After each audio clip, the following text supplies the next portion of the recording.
How to find and explain blessings and punishments in Joel. To introduce some things about Joel, Joel is a book in the Bible written from a minor prophet, with specific details and events of the blessings and punishments that are given and will be given. It informs us about how God will judge our sins on the day of the Lord. In Ezekiel 18, it says that if a wicked person suddenly turns away from his or her sin and turns to God, the person will live. However, when a righteous person suddenly decides to do what is evil, all their wise acts will not be remembered, and they will die for it, for they turned away from the Lord.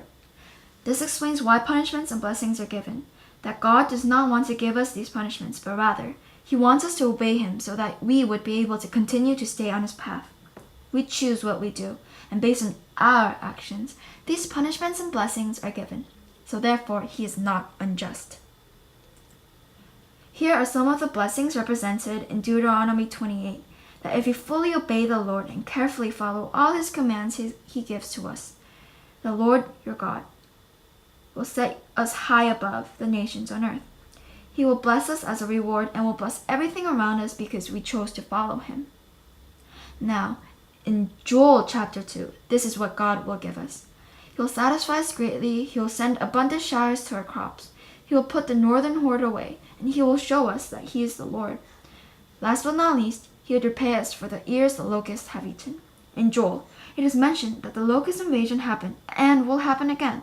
But if you obey Him and fully put faith in Him, we have nothing to fear because we are sent a blessing.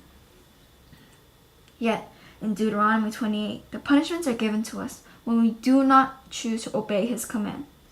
We and what we take care of will be cursed until we are destroyed because of all the evil we have done.